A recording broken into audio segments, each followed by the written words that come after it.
Just a sample.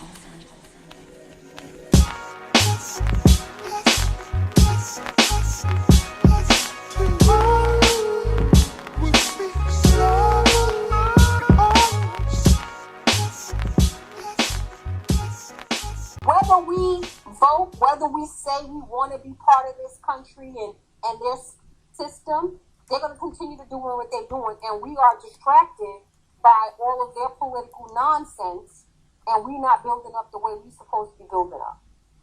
And let me add on to that. There was a man by the name of Martin Delaney, which everybody know Africa for the Africans, right? And prior to the Civil War, because people love to trash Nigeria did this, they were part of the slave trade. And yeah, they were one of the biggest. Sold us. Yeah, they were one of the biggest, peoples of slavery, right? But one of the things that they don't tell you was that Martin Delaney had actually negotiated with the Nigerian tribes in Igbo, and this was in 1858, that African Americans were going to go to Nigeria, and that the tribes were willing to work, particularly the Yorubas and the Igbos, would allow for them to stay there. They would give them Igbo workers, and basically we could live in Nigeria. The Civil War ruined all that, so we can blame the Civil War for that. Secondly, when we talk about slavery, one of the things that people don't understand about slavery is that they were trying to take Cuba, they were trying to annex Mexico, they overthrew the government in Nicaragua because they wanted to expand slavery. They even tried to expand into the Dominican Republic in Haiti. Mm-hmm. We're talking about a government and that would have literally enslaved as all black people across the Americas if they could. And you got people celebrating them. That's right. So we got to stop even wanting to be a part of it. Let's focus on what we need to be focused on, because we get so elected. That the election just ticked me off so bad that so many black people was involved in it, and they were just there was just something off about that election. The signs were so obvious that Biden was not going to do anything for black people. He's a look at his cabinet for crying. Look at his cabinet for crying out loud. He's trying to put Rahm Emanuel in there.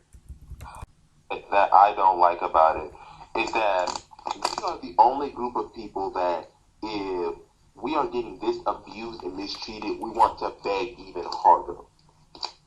Other groups, if they were being treated like this, would have left and would have never looked back. I remember I put this tweet or put this into a group chat, right? No other ethnic group or no other nationality, when they see the kind of treatment that we're facing, says, you know what, I'm trying to be American. They say, no, there's no hope.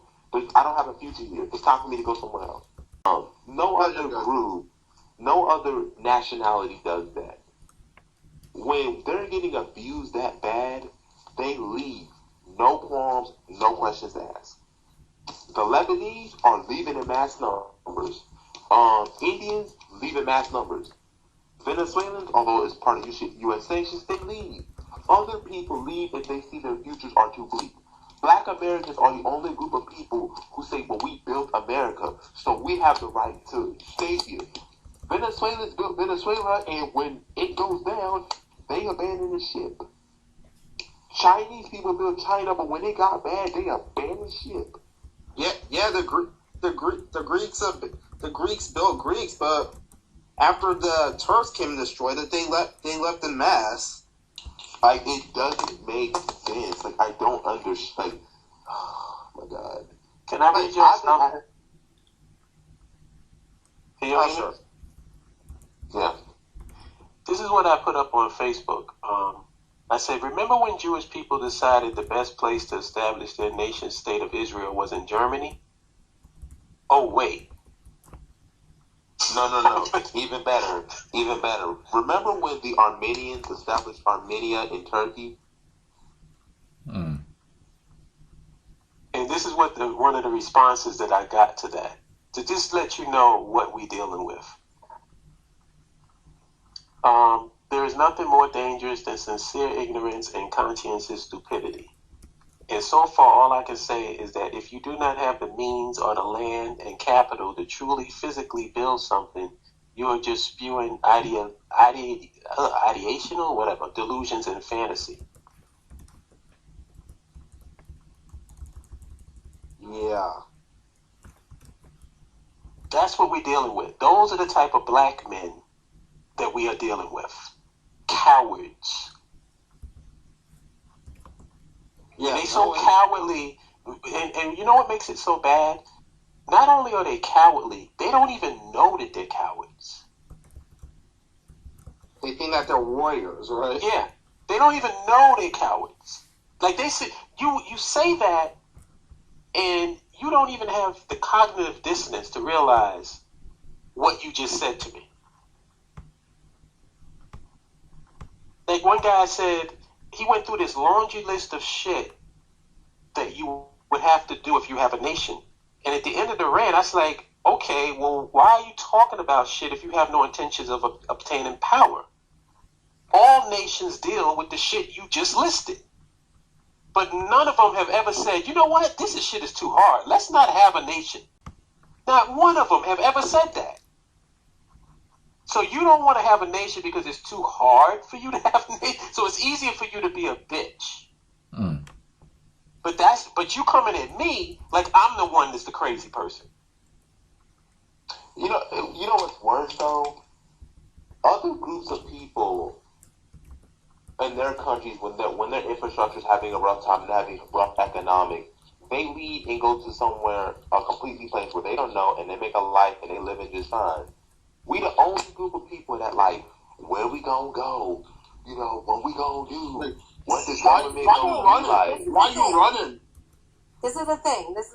On that point, most of them build up their economic status, and either they're sending money home so that they could better themselves there, or they are stacking all their cash, and whatever their time span is, they're going back. It's very rare. And that's the majority of them. Spanish people. There was a girl who used to do my hair when I lived in Brooklyn, and she worked 7 days a week. Okay, 7 days a week. Her husband would come visit her every 3 or 4 months. He would go back to the Dominican Republic. Okay, one time this woman left, and she just never came back. And she came back to visit once, and I was like, hey, why'd you leave? She said that she went home, and the house that they were looking to buy, which would be their family home, his parents, her parents, and their children, the price went down. She had the money to buy that house, and she just never came back. Mm. So her intention was never to stay here. She was building her status up in her country so that her and her family could live comfortably.